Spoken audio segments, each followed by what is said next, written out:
You missed. I know. Looks like we'll be raiding the smokehouse again tonight. The Smithfield smokehouse, that is.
Hello everybody, and welcome back to Smoke in the Woods. Today, we're not building a giant fire out here in the forest, but what we are doing is building a nice little fire here. And we're going to cook a pork loin, and we're going to do it what I call frontier style, which means no plates, no forks. All we have is salt, because that's something that a lot of people on the frontier did carry. No pepper, no nothing. We have a pork loin, and we are going to spit roast it, and we're going to do it just without anything fancy, just a green spit. And it's just going to take a couple hours to do here. Like I said, we're not going to do anything super duper fancy. This is as plain as we could possibly do it. Let's just pretend like we just shot a hog. So we have this pork loin, and we're going to get out here. Noah's going to make us a Y spit with double sticks, and we'll show you how that works. Without further ado, let's get to making this pork loin.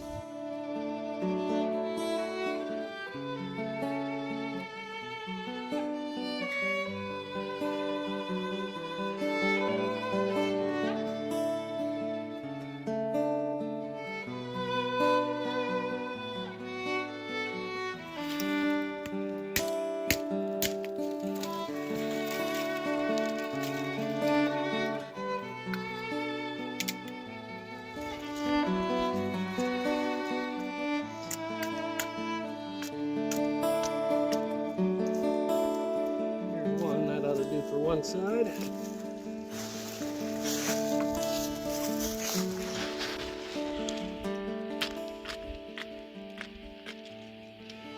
We're stripping these down because even though they're green, we don't want these little twigs catching fire necessarily. I know these don't look like green sticks, but they're cedar trees, and they're just now really getting some juice back to them. From green trees, they're just in here where there's not a lot of light, not a lot of needles. So here, we got two Ys formed. Trim all that up. Alright. Now for our spit stick, I'm going to get all this bark off because want that lining up in your meat. We'll go out here to the end, sharpen this, poke through.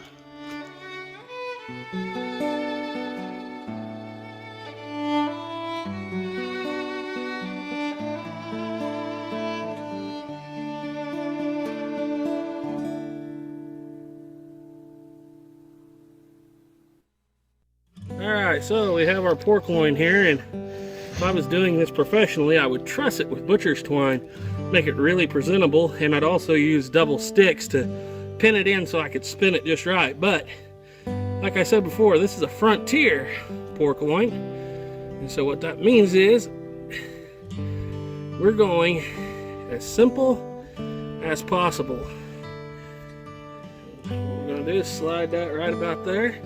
And it's a little heavy on one side, but that's fine. We're going to be rotating it. The reason we used green when we were doing this is we don't necessarily want our spit catching on fire, so this green cedar bough ought to be just about right. Now we're going to slide that actually down a little farther. About like that. And we will just rotate it ever so often. And instead of going up and down with the pork loin to get the heat we want, we will build the fire up to it.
Anyway, this old Kibler Southern Mountain Rifle has seen a lot of service in the last few years, and I can't recommend them enough.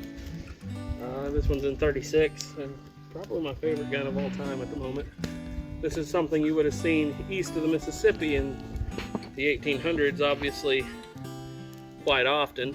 And the thing is, big game was running out east of the Mississippi by 1810, 2030. You know, back there in the 1740s, they'd had elk and buffalo and everything else back on that side of the river. And by the like I said, teens, 20s, it was really running out. So early rifles, you would have seen the Virginia rifles, early Pennsylvania style rifles, a lot of them would have been upwards in caliber. A lot of those early guns were 58, 62, big caliber rifles. Take, for instance, the Christian Springs rifles that they make replicas of today. like the Edwards Marshall rifle. If you look up Duelist 1954, you'll see that gun. Kind of Jaegers. A lot of Jaegers were short-barreled rifles that were up there 62 caliber, some even bigger. And that was early on. Like I said, as the food, the big game began to be hunted out, and you know, there just wasn't a lot left. There was always the small game that reproduces quickly, rabbits and squirrels and deer, of course. And a lot of people considered back then 36 to be a sufficient deer caliber. I don't consider 36 to necessarily be a sufficient deer caliber, but I suppose it could be if you were hard up. 40 probably be a pretty good deer caliber, 45 definitely. But as the 1800s wore on and the trappers moved out to the Rocky Mountain area, a lot of those old guns seemed to come back into service. The Plains rifles, the Lehmans, the Hawkins, a lot of those guns, 50 would have been considered small for them, 54 kind of normal, 58, 62, those were high-end guns. And the reason was they were running back into elk and buffalo, and the thing that scared them most, the grizzly bear.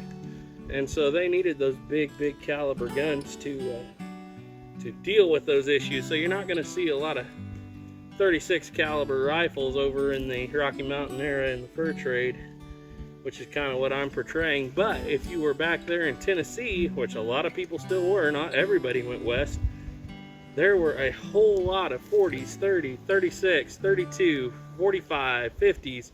Those guns were good for deer and down, and that's what they were hunting mostly. You don't want to necessarily hunt a squirrel with a 62 caliber rifle.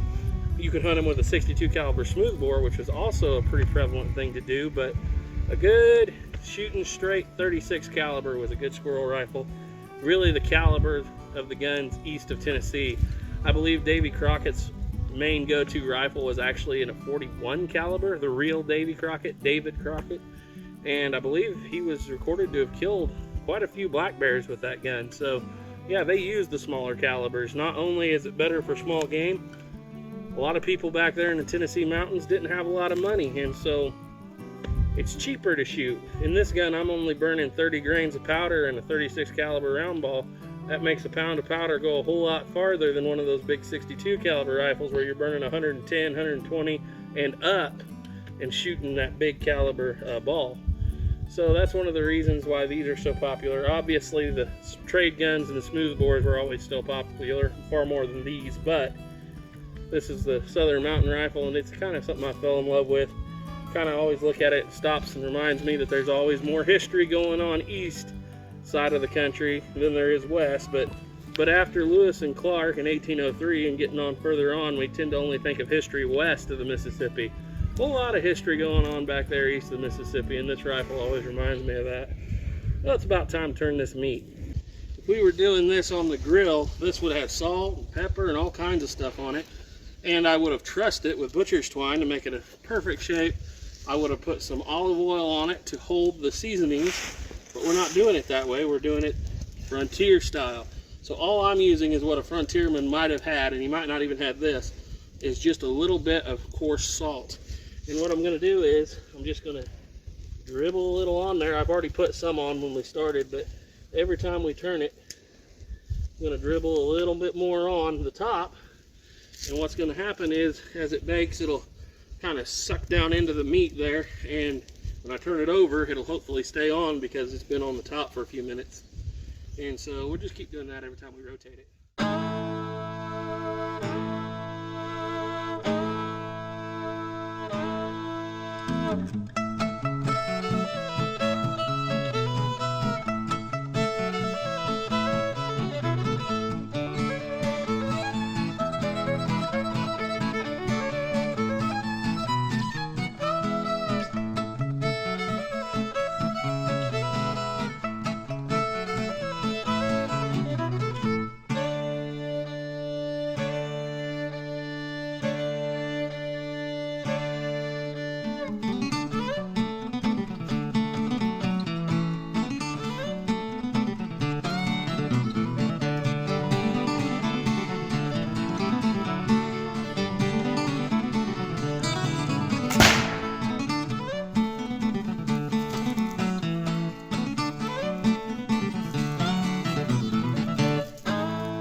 Alright, so we're pretty well seared. We're kind of going a little more indirect now. We did that by rotating the sticks.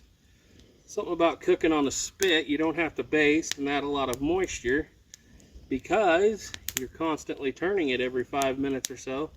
When you do that, what's happening is you're turning it so that the moisture that was dripping down and out the bottom is now on top and runs right back down through the meat again. Pretty good way to cook. Obviously it is. People have been doing this for thousands of years.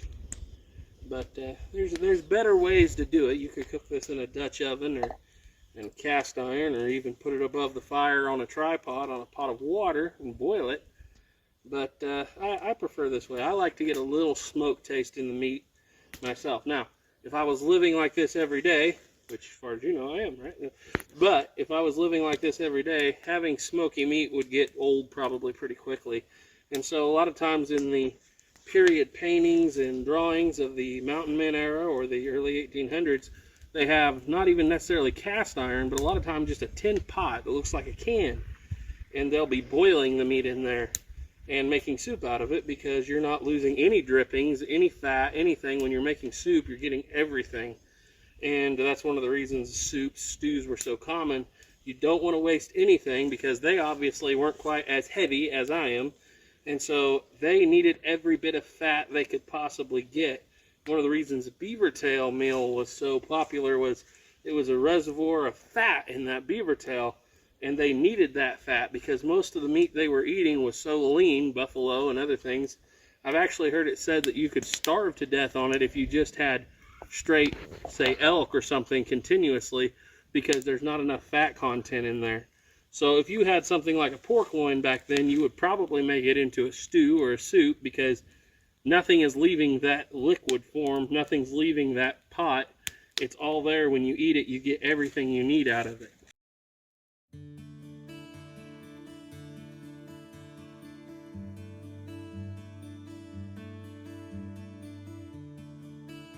My brother Noah always says, never let a good campfire go to waste. What are you doing there, Noah? Taking out my char cloth and punk wood. Char cloth and punk wood for the next smoke in the woods? Yep. I need to get a bigger can. Alright guys, like I said, this is very frontier. Get out of the shadow here. We're getting close to done. It's kind of resting over those coals, cooling down a little bit, let the fire burn down. We don't even have 10 plates. We're so frontier. We have an old log. Well, it's not too old. Almost looks like it's been split. Yeah. That's going to be our cutting board for today. Don't worry, it's clean. We're good with an axe. We're good. Yeah, we're so good with an axe. That was straight. Yeah. We have been cooking here for an hour and a half or so. Some of it was hot right off the bat, but we really let it burn down and go slow. So without further ado, we're going to get it off of here. Find out just how hot these sticks are. Not too bad. Let's get it over here to our homemade table and remove the sticks. It's been resting for about 5 minutes over that. I mean, it's still hot, but it's not so hot that it's gonna lose its juice if we pull the sticks out.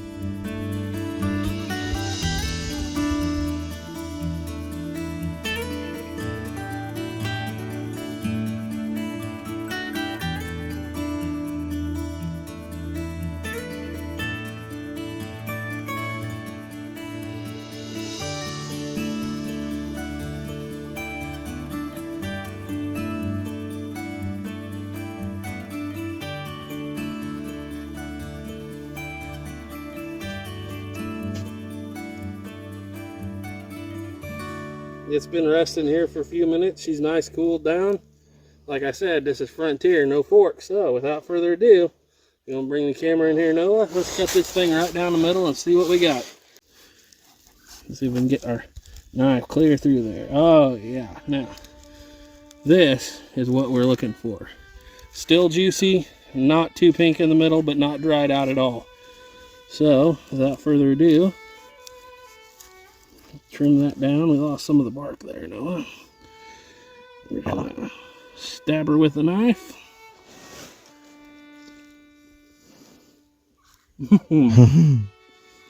Good. That's good. It didn't need any pepper. It didn't need anything. It's got that juice still flowing all the way through it, and nice bark. Well, gotta share a utensil now. Ooh, nice and warm. Need to sharpen my knife, don't I? Oh well, good enough. Mmm. That's good. Would do if you were hungry, wouldn't it? Use it when you're not hungry. Good stuff. Thank you guys for sticking with us. I hope you were able to just relax and enjoy this video. Until next time, when we're ready to make some more smoke in the woods, we'll see you again.